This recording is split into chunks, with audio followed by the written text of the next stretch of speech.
Thanks, Carl. Now all that's left is to put a CD on. So this is it, everyone. First drive in my, well, new to me, Volvo S70, care of Carl and KGF Cars Limited, and I'll leave a link to KGF Cars in the description below this video. She starts, and I would hope she does. Let's go. You are literally getting the first impression of me driving this car. Just realised I haven't put my ABBA CD in yet, but I've got a CD drive in front of me and I've got a multiplayer CD in the back. But of course I can't play it today because of copyright.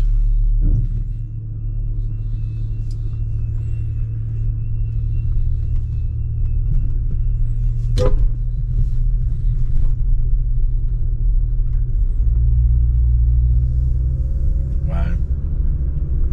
So smooth. So quiet.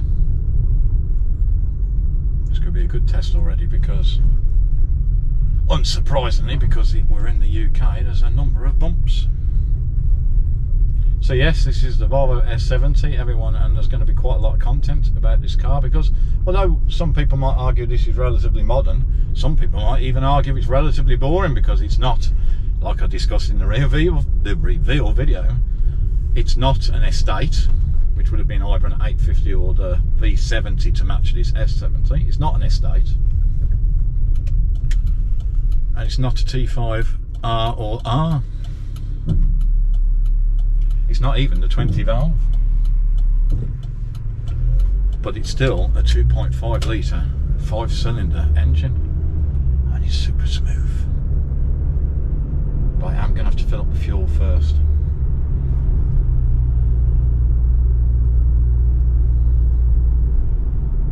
But it is super smooth.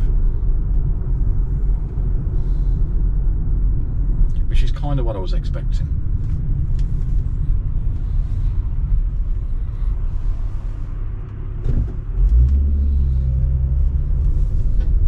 First off, I'm going to fill up, so I'll see you in a minute. 5 minutes later.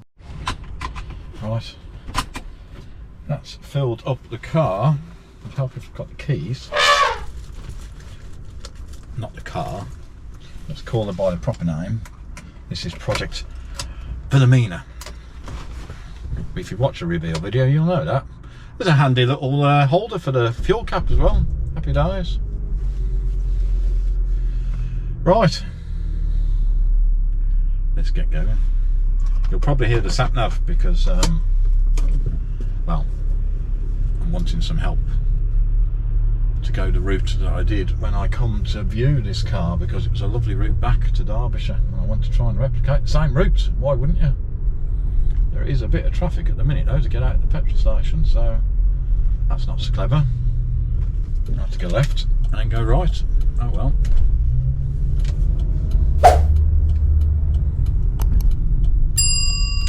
Look at the traffic. Can you see the traffic? Head north on Car Road towards Padhome Road East, then turn right onto Padhome Road East. Turn right onto Padhome Road East. So of course the sat nav's going mad there because it's like, where are you going? I don't want to go that way. And I'm like, I know you don't want me to go that way. I'm trying to avoid the traffic. So I'm effectively going back to KGF. Carl, get the kettle on. Only joking. Right, let's do a U-turn. Let's see how good the turning circle is.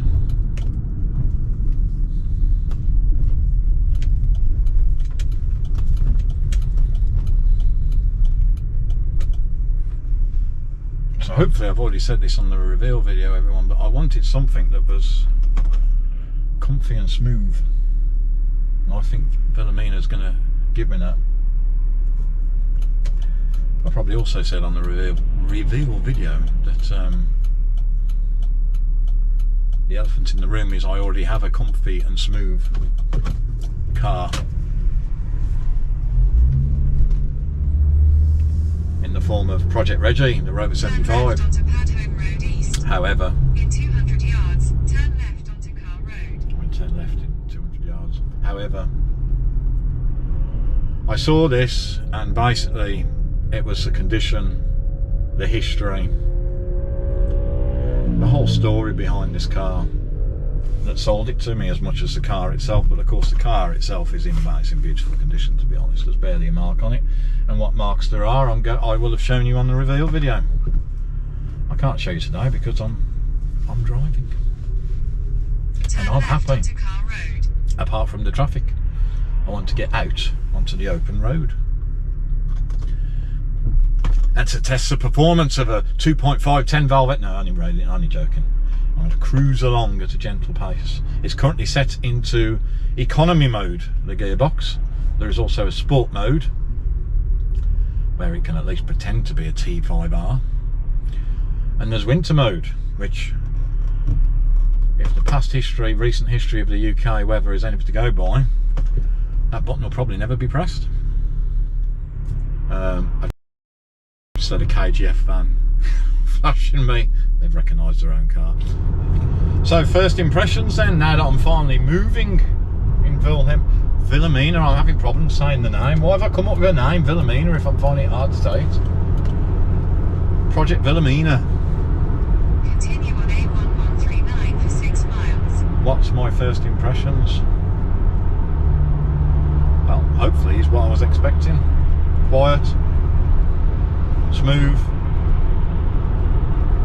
a pleasant place to sit, comfortable.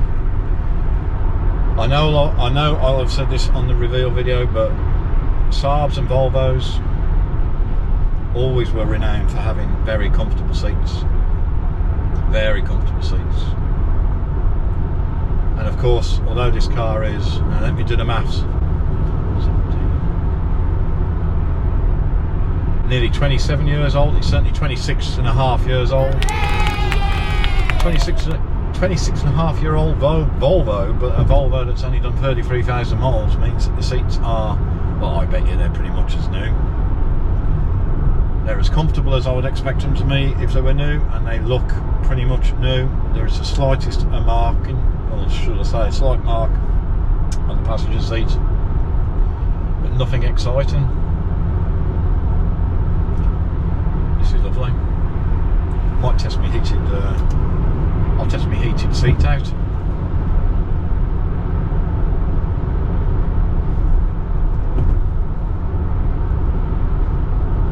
So yes, I do have Project Reggie, another similar size saloon. Reggie's 4,747mm long, whereas this new Volvo, new to me, Volvo S70 is a humble 4,720mm long. So 27mm less in length overall on the outside, but actually on the inside there's more legroom in Wilhelmina than there is in Reggie.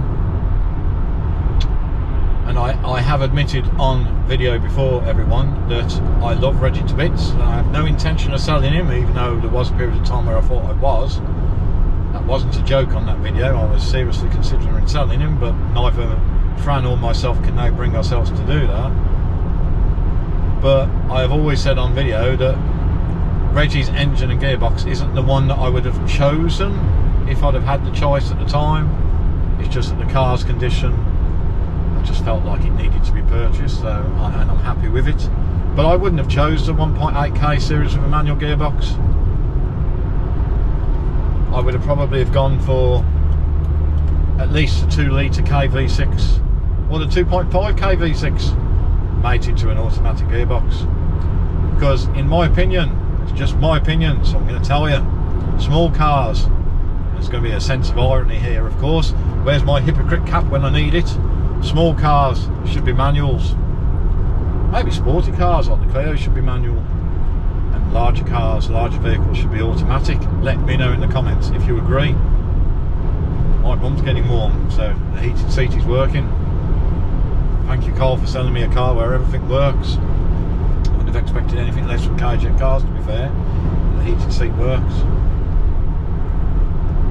So yes, my hypocrite cap should be worn, because of course I do believe that small cars generally should be manual and large cars should be automatic. However, I currently own 3 small cars on the fleet that are all automatics. Well, 2 are sort of semi-automatic because they got manual clutches. or should I say they've got manual gearboxes with automated clutches, and one's got a CVT automatic gearbox. The two manual gearboxes with semi-automated or automatic clutches are my two smart cars, of course, Squirt and Scarlet, and the car with the CVT, well, that'd be the K car, my Daihatsu Tanto, custom RS no less. So, in a minute I am going to end this video because I'm guessing that most of you don't want to spend the next 2 hours listening to this Brummy boring you to death and running out of things to say about the first drive in this car. I am slightly disappointed that the UK weather has chose to drizzle on this car, because this car has lived pretty much in a garage and was only used, and I love this description, and I have to assume that that's true because, you know, it's in the KGF description and it certainly appears that way in condition, that the previous owners, the family owners, remember, because it was first purchased by a woman, a lady, and then her husband had it registered to him later on in its life. So pretty much two owners for 27 years, 26 years, forget the maths already. It's only been the last 6 months that somebody else owned this car, which is why most of the servicing, in fact all the servicing, has been done by the family, the couple that owned this car before. Always used the same garage, must have trusted them. I've looked at Google reviews and I can see why they trusted them. It was obviously local to them in Stratford upon Avon.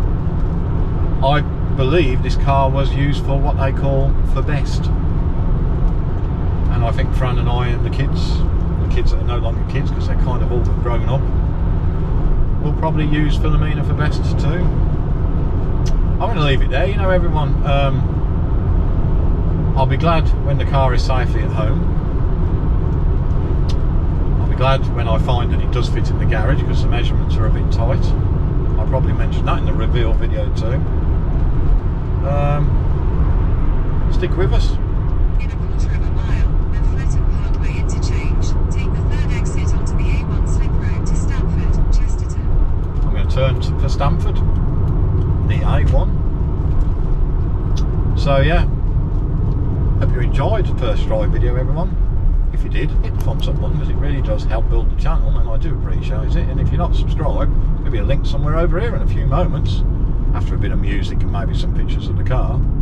Why don't you click on it, because it's completely free to do so, but again, it does show your support and it helps build the channel. You know what I'm going to say next, don't you? I'm going to wait until going around the island. Enjoy whatever it is you're driving, everyone. See you soon. Let me know in the comments below what you think of Philomena. I'll let you know now. I love her, and I'll leave it at that. See you later, folks. Young and free, only 17. Kill it, Biggs.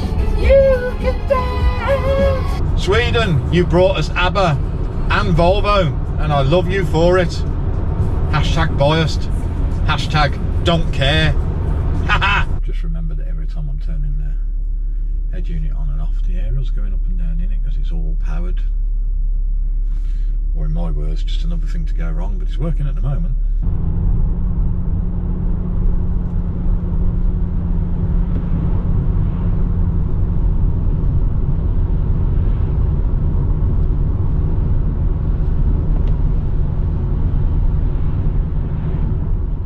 The most important bit, if you can see me, I think you can see me. It's a bit dark in my garage.